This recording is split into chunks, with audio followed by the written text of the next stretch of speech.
தற்போது கிடைத்துள்ள அண்மை செய்தி. அமைச்சர் செந்தில் பாலாஜிக்கு எதிரான வழக்கில் சிறப்பு நீதிபதியை நியமிக்க உச்சநீதிமன்றம் உத்தரவிட்டிருக்கிறது. அண்மை செய்தியாக பார்த்துக் கொண்டிருக்கிறோம். செந்தில் பாலாஜி வழக்கில் சிறப்பு நீதிபதியை நியமிக்க உச்சநீதிமன்றம் உத்தரவு பிறப்பித்திருக்கிறது. இது தொடர்பான அண்மை செய்தியை தற்போது பார்த்துக் கொண்டிருக்கிறோம். அமைச்சர் செந்தில் பாலாஜிக்கு எதிரான வழக்கில் சிறப்பு நீதிபதியை நியமிக்க உச்சநீதிமன்றம் உத்தரவிட்டிருக்கிறது. கூடுதல் விவரங்களோடு இணைகிறார் தலைமை செய்தியாளர் சிவா. வணக்கம் சிவா, விவரங்கள் என்ன?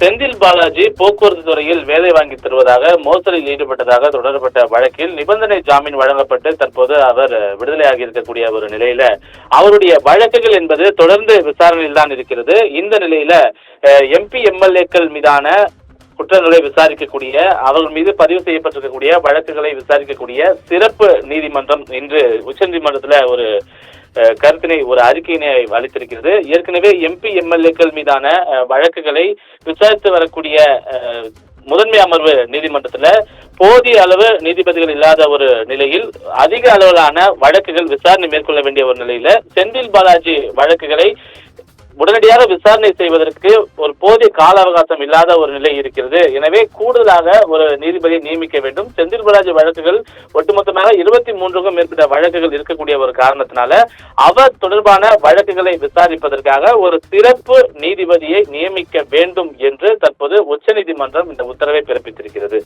குறிப்பாக முதன்மை அமர்வு நீதிபதியாக அந்த நீதிபதி செந்தில் பாலாஜி தொடர்பான வழக்குகளை முறையாக விசாரித்து ஓராண்டுக்குள் இது தொடர்பான வழக்குகளை விசாரித்து முடிக்க வேண்டும் என்பது தொடர்பான ஒரு உத்தரவும் பிறப்பிக்கப்பட்டிருக்கிறது. எனவே இது தொடர்பாக ஏற்கனவே செந்தில் பாலாஜி இந்த பண மோசடி செய்ததாக அவர் மீது 2000க்கும் மேற்பட்டோர் சாட்சிகளுடன் விசாரணை மேற்கொண்டு வரக்கூடிய ஒரு நிலையில அவர்களுடன் தொடர்ந்து பல்வேறு விசாரணைகள் மேற்கொள்ள வேண்டிய ஒரு நிலை இருக்கிறது என்பதை சுட்டிக்காட்டக்கூடிய வகையில் தான் இந்த விசாரணை என்பது காலதாமதம் ஆகிறது.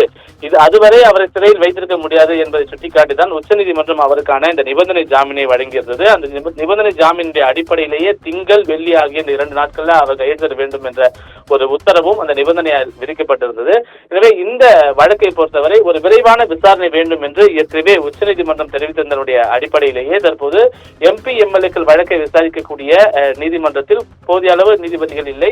அது மட்டுமல்லாமல் செந்தில் பாலாஜி தொடர்பான வழக்குகளுடைய எண்ணிக்கை அதிகமாக இருக்கிறது என்ற ஒரு காரணத்தினால முதன்மை அமர்வு நீதிபதி ஒருவரை சிறப்பு நீதிபதியாக நியமித்து செந்தில் பாலாஜி வழக்குகள் மட்டும் விசாரிப்பதற்கான அந்த நீதிபதி நியமிக்கப்பட வேண்டும் என்ற ஒரு உத்தரவு பிறப்பிக்கப்பட்டது மட்டுமல்லாமல் இது தொடர்பான வழக்குகளை 25ஆம் தேதி அக்டோபர் 25ஆம் தேதி என்று மீண்டும் விசாரணைக்கு நாங்கள் எடுத்துக்கொள்கிறோம் என்ற ஒரு உத்தரவையும் உச்சநீதிமன்றம் விதித்து இந்த வழக்கின் மீதான விசாரணை தற்போது ஒத்திவைத்திருக்கிறது. எனவே இந்த சிறப்பு நீதிபதி நியமிக்கப்பட வேண்டும் என்ற உச்சநீதிமன்றத்தினுடைய உத்தரவுப்படி விரைவில் அதற்கான பணிகள் என்பது தொடங்கும் என்ற ஒரு எதிர்பார்ப்பு தற்போது ஏற்பட்டிருக்கின்றது. சாரா, விவரங்களுக்கு நன்றி சிவா.